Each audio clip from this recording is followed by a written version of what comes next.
Cats Protection Shelter in Derby today to help find ways of reducing stress in the shelter cats. Before we can do this though, we need to find out what aspects of their environment actually cause cats to be stressed. Because we live closely with our cats in a domestic environment, we tend to think of them as small people, but in fact they are a very different species and have a very different evolutionary history. Whereas we have evolved as a social species, cats have evolved from a species called the African wild cat, which was essentially asocial. The African wildcat lived out on the savannas of North Africa. They were uniquely designed to hunt small rodent prey, which were dispersed widely across the savanna. Because of this, each patch of land was only large enough to support an individual cat, so they are highly territorial, and in fact the presence of other cats is very often seen as a threat to their food resource. Our domestic cats today therefore have a unique history. They had a long period of time developing as an asocial species and a relatively short period starting to develop social behaviour.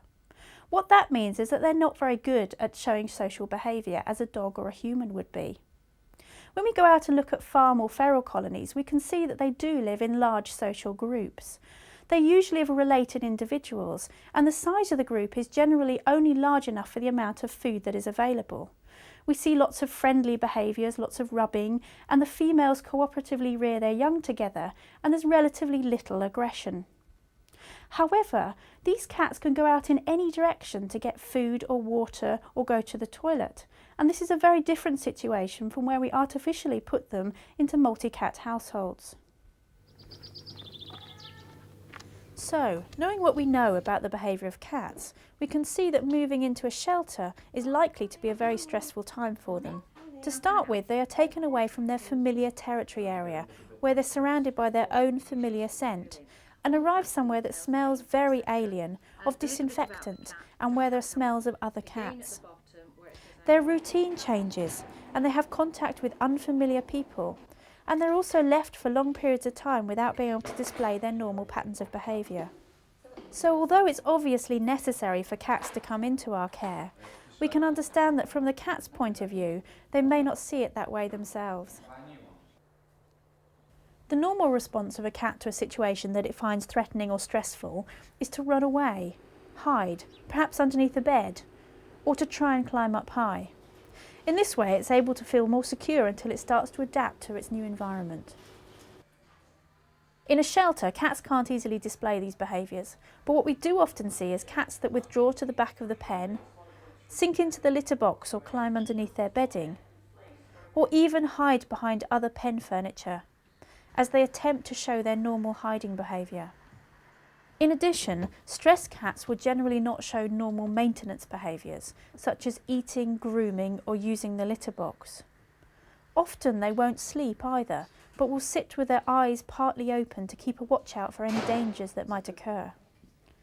These cats may not respond at all when approached, but often they will show signs of aggression. They're scared of the unfamiliar environment and see the approaching hand as a threat. Cats show these behaviours because they are stressed. Although we tend to think of stress as a bad thing, in fact it's a very clever and adaptive part of the cat's physiology that enable them to be best prepared for changes in their environment. There are several aspects of the stress response. Certain hormones are produced, for example, adrenaline and cortisol. There is also changes in the nervous system, and all these things together help the cat to increase its blood pressure, heart rate and respiratory rate so that it can be active and deal with whatever it is that's causing it to be stressed.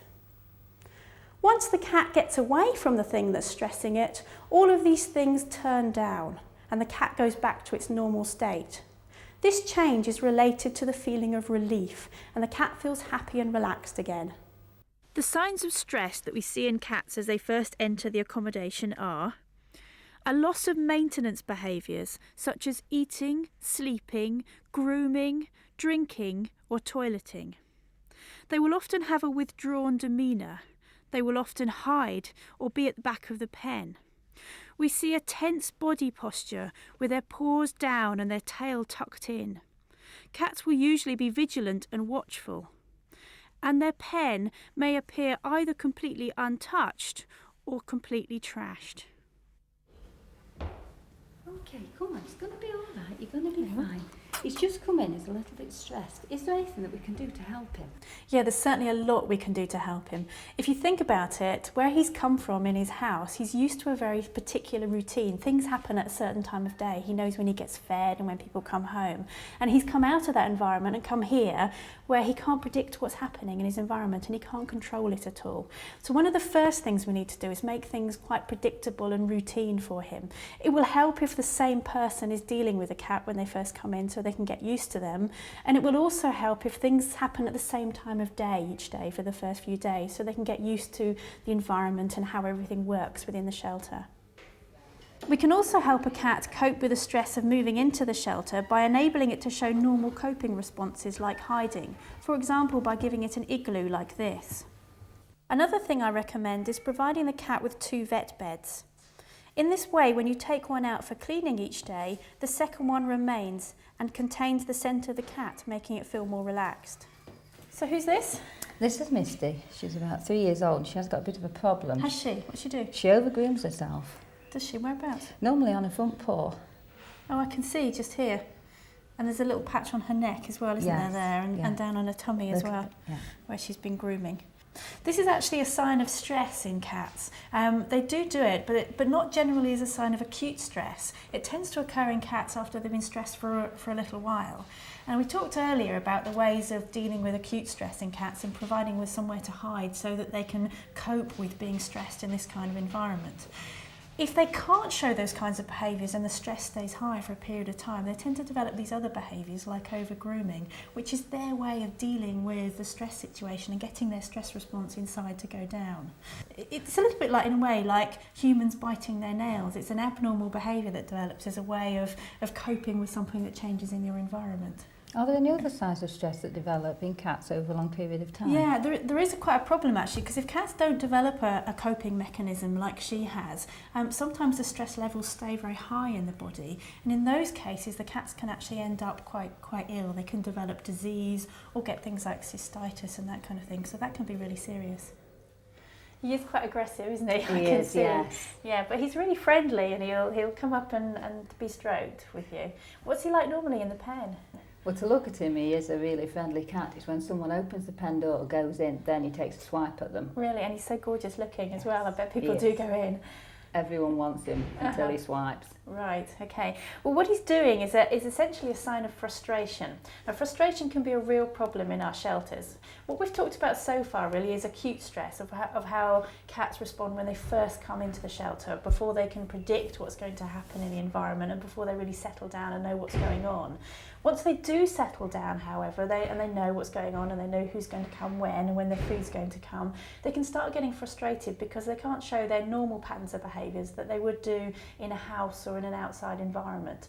And one of the commonest signs of frustration that we see is aggression, just as Chester is showing.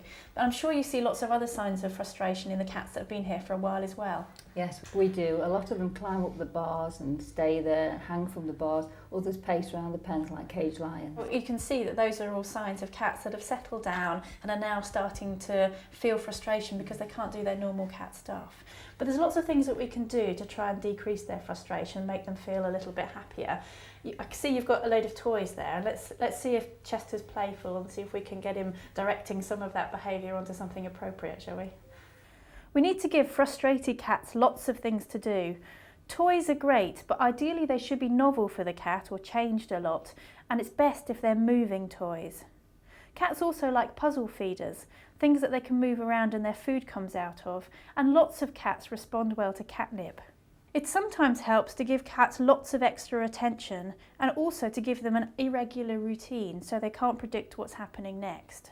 So to summarise, when cats first come into our care, they experience acute stress due to their change in environment and routine. To help them at this time, we need to give them a very predictable routine, provide them with somewhere to hide, and make sure they have plenty of quietness and time to adapt. It is once cats have become adapted to the environment that they can become frustrated. For these cats, we need to maintain their interest by enriching their environment. Our understanding of the welfare of cats is improving all the time, and we now realise that the psychological well-being of cats is as important as their physical health. By understanding the true nature of the cat, we can make small but significant changes to our routine that make all the difference to the cats in our care.